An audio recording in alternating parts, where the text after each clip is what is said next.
يا بسكاويت يا احنا، سلام عليكم، ازيكم؟ مكملين مع بعض نواعم العيد، والنهارده هنعمل البسكوت. بسكوت العيد ما ينفعش يعدي العيد من غير البسكويت بتاعي. هتعتمد الطريقة دي دايما على طول. شير كتير ولايك للفيديو، ويلا ندخل على مقادير وصفتنا. واول حاجة زي ما انا معوداكوا، كيلو دقيق اي نوع، سايب معلب، مش بوقفك على اي حاجة، اللي تقدري عليه هاتيه. بعد كده معايا نص كيلو من الزبدة، ويفضل البسكوت يكون بالزبدة، بيبقى أطعم بكتير. بعد كده معايا 400 جرام من السكر البودر، اللي هم كوبايتين من بتوع الشاي، ودايما انا بفضل يكون الميزان موجود لو هتعملي نواعم العيد في البيت. ومعايا كوباية لبن 200 ملي، اللي هي برضو كوباية الشاي. ومعايا 4 بيضات بدرجة حرارة المطبخ، ما يكونوش طالعين من التلاجة ابدا. وازازة ريحة البرتقال، ولو مش عندك انزلي بمعلقة من بشر البرتقال. معايا بقى معلقة كبيرة من البيكنج باودر، ومعلقة كبيرة من النشادر، وذرة الملح اللي بين ايديكي، اللي دايما معوداكي عليها عشان تظهر لنا الطعم. ومعايا فانيليا سايلة او باودر، براحتك خالص. دي المقادير بتاعتنا، ويلا ندخل على طريقة التحضير، وسهلة وبسيطة جدا، خطوتين اتنين. اول حاجة بنزل بالزبدة، وبشغل العجان واسيحها شوية كده. اهم حاجة تكون الزبدة برضو بدرجة حرارة المطبخ.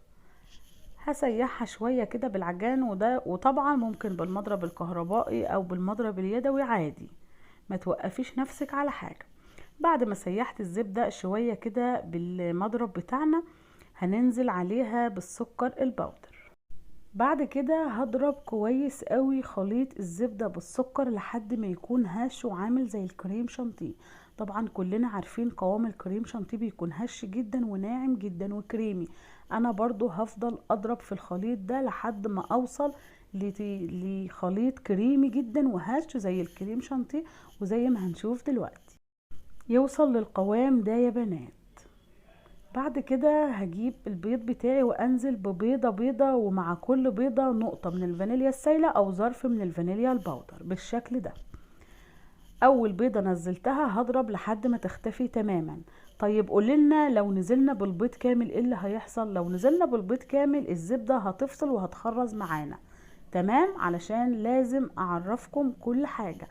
بعد لما البيضة الاولى اختفت هنزل بالبيضة التانية بالشكل ده، ومعاها برضو ظرف فانيليا او نقطة من الفانيليا السائل، واستمر في الضرب. وهكذا هكرر كل البيض بالشكل ده لحد ما اخلص ال4 بيضات بتاعتنا، واقفل العجان بقى لحد كده. بعد كده هحضر كيلو الدقيق في بولة، وانزل عليه بمعلقة كبيرة من البيكنج باودر وذرة الملح، واقلبهم كويس قوي. وكوباية اللبن الدافية هنزل عليها بمعلقة النشادر، وبرضو اقلبهم كويس قوي. ويلا بقى نشوف هنعمل ايه في الخطوة اللي بعد كده. نيجي بقى للخليط بتاعنا، وننزل عليه بكوباية اللبن والنشادر، ونقلب برضو كويس قوي. واحنا بقى بنقلب هننزل بمعلقة كبيرة من ريحة البرتقال، ولو ما عندكيش ريحة البرتقال هتنزلي بمعلقة كبيرة من بشر البرتقال. بس كده، شايفين البساطة وسهل جدا؟ يلا شوفي الفيديو وقومي جربيه، وهتعملي لبيتك احلى بسكوت من ايديكي. بعد كده واحنا بقى شغالين بالمضرب او بالعجان او بالايد او بالمضرب اليدوي، بايدك الشمال هتنزلي بالمواد الجافة اللي هي الدقيق والبيكنج باودر والملح، لحد ما تخلصي الخليط بتاعك نهائي. وده اخر حاجة هننزل بيها. نيجي بقى نشوف هنعمل البسكوت بتاعنا بالماكينة ولا بالقمع. لحد هنا كده هنوصل للقوام ده بسكوت القمع. تمام كده، بيكون سايح بالشكل ده. لو هتعملي بسكوت الماكينة هتزودي نص كوباية من الدقيق. نركز يا جماعة في اللي انا قلته ده. بعد كده حضرت القمع بتاعنا وكيس الحلواني. وقمع البسكوت ده بتجيبيه من اي مستلزمات حلواني، القمع ب20 جنيه، وكيس الحلواني برضو من عند اي عطار او مستلزمات حلواني عندك.